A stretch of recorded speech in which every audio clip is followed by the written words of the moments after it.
दुश्मन को हम अपनी जान कहते हैं, हम अपनी जान के दुश्मन को हम अपनी जान कहते हैं। वहाँ पर तीसरी मिट्टी को हिंदुस्तान कहते हैं। जो दुनिया में सुनाएंगे उसे कहते हैं खामोशी, जो दुनिया में सुनाएंगे उसे कहते हैं खामोशी, जो आंखों में दिखाएंगे उसे तूफान कहते हैं। जो ये दीवार का सुनाते साथ, जो ये दीवार का सुनाते साथ, चाइना अमेरिका पाकिस्तान का भी तो का हिस्सा है, मगर हम इसे अपने घर का रोशनदान कहते हैं। मानव के प्रति आदर से शिक्षागण एवं मेरे प्यारे भाइयों और बहनों, आप सबके बीच में ये भाषण प्रस्तुत करने जा रही हूँ। इसमें जो भी गलती है छोटी सी गलती समझना समझ। आजादी का असली मतलब वही समझ सकती है जिसने कभी गुलामी की हो। आजादी का असली मतलब वही समझ सकती है जिसने कभी गुलामी की हो। यूँ तो आजादी का लवा सरकारों ने ही चर्चा की थी, जो 1947 में हमारे देश को आजाद कराया।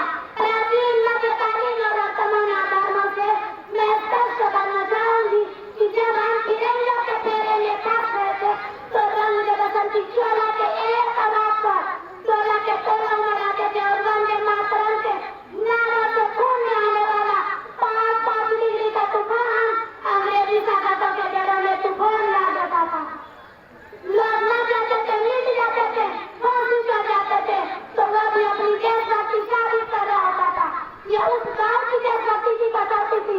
उसके बाद 62-65-71 के युद्धों में सुहाग करा देने वाली औरत जब घर की हालात ये हो जाया करती थी कि प्यार भी भरपूर गया, मांग का सिंदूर गया, कि प्यार भी भरपूर गया, मांग का सिंदूर गया। नन्हे मुन्ने निहालों की लंगोटियों चली गई, छोटी छोटी बेटियों की चोटियों चली गई, बाप की कमाई गई, भाई की पढ़ाई चली गई। ऐसा भी छोटा बुआ की पता ही चला नहीं कि जिस रीति कई पोतियों चली गई।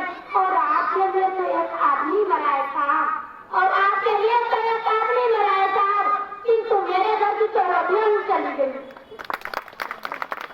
ऐसे हालात पैदा हो जाने के बावजूद भी एक माँ अपने बेटे को जरूरत पर दुश्मनों की झांकियां उड़ाने के लिए भेज दिया करते थे और उसे पत्र लिखाकर उसे भेजा करती थी कि अम्मा यह खत लिखा है बड़े उत्साह से, कि अम्मा यह खत लिखा है बड़े उत्साह से, कि पुत्र मेरे ना घबराना, कि पुत्र मेरे ना घबराना, 1 इंच भी पीछे ना हटना, चाहे इंच कर जाना, चाहे इंच कर जाना। इस तरह सारा परिवार अपने देशभक्ति साबित कर रहा होता है।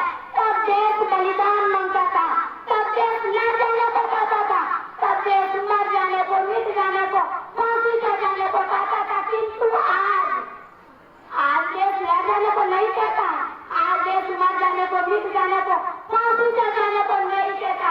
यदि मेरे विचारों में कोई व्यक्ति पूरी ईमानदारी और पूरी मेहनत और लगन से करे ना तो वही सबसे बड़ा देशभक्ति है। मैं नहीं मानती कि फेसबुक व्हाट्सएप किसी को 3 रंगों में रंगा नहीं देशभक्ति है, कि मैं नहीं मानती कि फेसबुक और व्हाट्सएप की डीपी को 3 रंगों में रंगा नहीं देशभक्ति है। और यदि आप कहेंगे कि साल में 2 बार हाथ में तिरंगा ले लेना ही देशभक्ति है, तो मैं पूछना चाहूंगी कि फुलबाग में रहने वाला वो बच्चा ट्रैफिक के छाव में, नंगे पाँव में जब वो तिरंगा देश से होता है तो क्या आप उसे देशभक्ति कहेंगे? नहीं, वो एक देशभक्ति नहीं, उससे पेट, उसे भूख, उसे ऐसा करने पे मजबूर करती है। ना हम मस्जिद को जानते हैं, ना हम शिवालयों को जानते हैं, ना हम मस्जिद को जानते हैं, ना हम शिवालयों को जानते हैं। जो पेट से भूखे होते हैं ना, वो सिर्फ भोजन के वालों को जानते हैं।